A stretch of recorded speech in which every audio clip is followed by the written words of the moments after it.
Hey, good afternoon. My name is Freddy Vasquez. This is my module 5, understanding my community. I work at Fort Middle School, and it's in Muskogee County School District in Columbus, Georgia. A few things about the city. Columbus is a metropolitan area with some rural areas where hunting, fishing is found. There's a lot of southern people here in the area. Religion, we have more than 200 Christian churches. Most of them are Southern Baptist. There are 3 Kingdom Halls for Jehovah's Witnesses, 2 Jewish synagogues, 3 mosques, and 2 Seventh-day Adventists and a Hindu temple. So as you can see, most of the people that live here are Southern Baptists. Um, Changes in the city has been handled well. A lot of changes. There's been a lot of changes and expansion in the city in the last 10 years. Um, so people here are not afraid of change. The city is going to continue to expand. Um, on the next slide, the population characteristics of population. We have about 194,000 people in the state in Columbus, Georgia. It is the third largest city in Georgia. Um, so we are a big city, not like I was reading some of the other people in the class. There's a small rural cities. Demographics here in the city are 46% white, 45% black, 6% Hispanic, and 2% Asian. So as you can see, the demographics are very. I'm part of the Hispanic population here in this city, but as you can see, it's almost half and half of black and white. The median age is 33. Occupations in the city, most of them, they work in companies like Aflac, TSYS, which TSYS is Total Systems. Some people work in Fort Benning, and then the Muskogee County School District is where I work. Muskogee County School District, it has over 2,000 employees. Um, and the big numbers are 35 elementary schools, 12 middle schools, and 9 high schools. So as you can see, this school district is huge. A lot of people here. We serve almost 32,000 students. The school that I work in is Fort Middle School. The population is about 624, and I think it's the biggest population we've had in the last couple of years. We are a Title I school, and we do have 100% free and reduced lunch. So every kid, every student does not have to pay for breakfast or lunch in school. Um, More about this slide. Fort Benning is really, really close by, so we get a lot of diversity from soldiers. A lot of kids come from different places around the country, so that has a lot to do with the population there too. Communication channels, we have TV, we have WTVM and WRBL. Those are the 2 local channels. Newspaper is the Columbus Ledger Enquirer. It's also good to know Spanish for the Spanish population. I am a Spanish teacher, so I kind of play different roles in the school. The website at the school is ran by one of the teachers. The communication channel, we offer the administrators use eConnect, and the people in the district it's used for delivering information for the parents.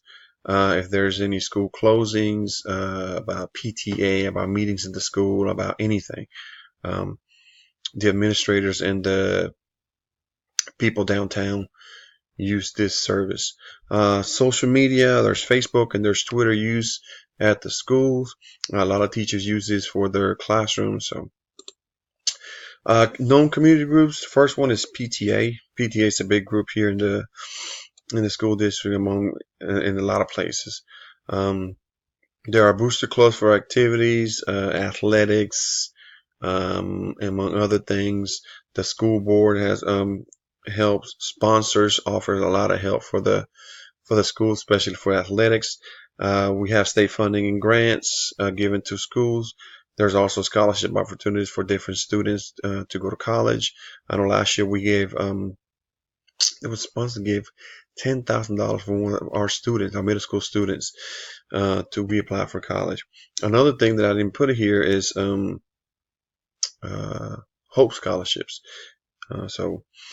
Problematic groups, I guess I would say it will be the teacher unions. If there's a problem, there will be, as you know, teacher unions play a big part in playing devil's advocate, I guess I could say. Leadership. Our mayor here at the district in Columbus is Teresa Tomlinson. As you can see, she's a woman. Our school superintendent is Dr. David Lewis. He's been in this position for about maybe 5-6 years. He came from Polk County, Florida. So he's done great things since he's been here. Our principal at the school is Sonia Kosum, and she's been there like 9 years. She has turned the school around. Test scores, everything she's done for the benefit of the students, and she's done a great job. Our school board members are Patricia Hughley Green and Kia Chambers.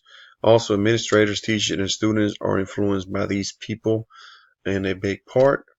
Okay, so that is our leadership.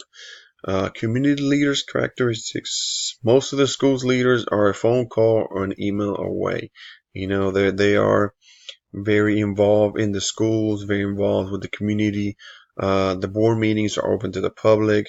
A lot of the administrators in the school are from the area, so they all know about the culture and about the city.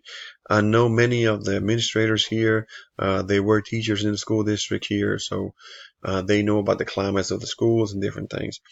And most important of all, the students are the center of it all. They are why we are here. They are why we have jobs.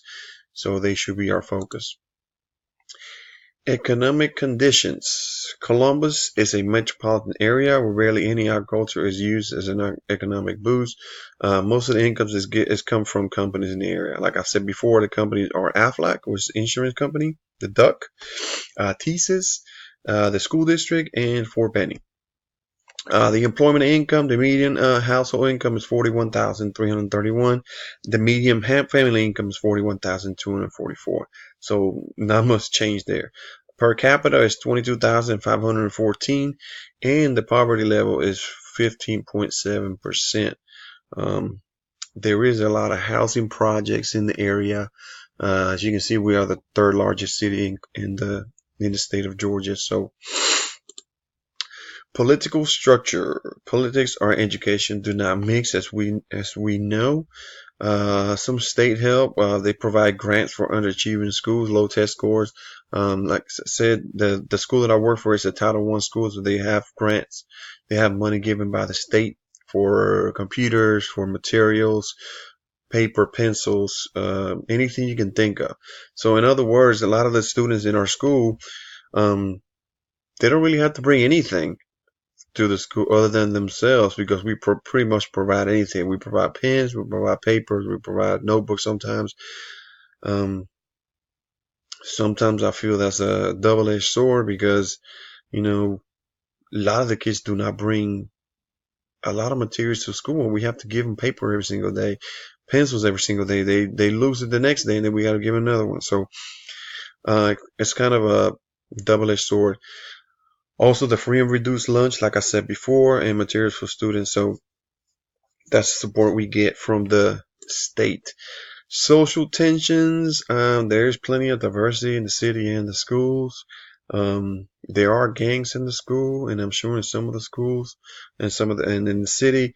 I couldn't tell you if who is where, what, but I know there is some discrimination. It is seen in some cases. It is the South, so you're gonna see some of that black-white tension. Sources of information. You can see the school records, the Muscogee County School District. You can also go to the Columbus Consolidated Government website. It has plenty of information there. The Census Bureau and minutes of school board meetings, staff inventory. The school board meetings provide a lot of information about what's going on in the school district. A lot of information people do not know about. So that's a good place to start. Power structure. Um, School board officials, they play a big part in the school district, and their involvement is crucial. Um, you know, us and them and the administration. I know our school board official, he comes, or especially our officer, comes all the time to the school and they checks on the administrators and the teachers, see how they're doing. So, um, that's big. The teachers also, they provide they work face to face with the students.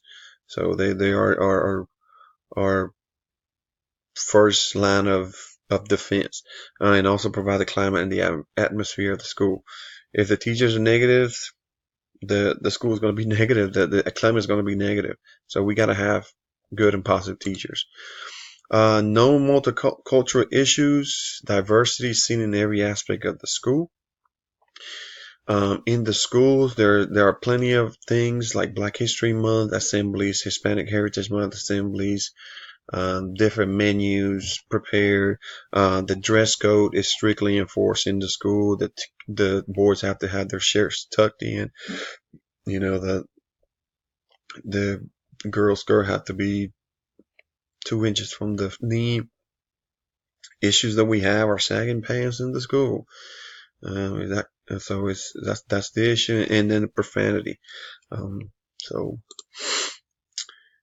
power structure. A lot of parents, they want to deviate from this, and they don't know that the teacher goes first, then the administrator, then you can take it to the school board. In some cases, they want to go straight to the school board because their kid was mistreated in class, which that's not the case. You want to take care of situations in-house first before you take it into the district level. Measuring public opinion. Parents and student surveys are given every single year. Open school board meetings are open for the public. And students also complete surveys about the teachers and administrators every single year to give some feedback to the district on how they're doing. So that's how they're measured in the school. Well, that is my presentation. I hope you enjoyed it, and thank you for listening.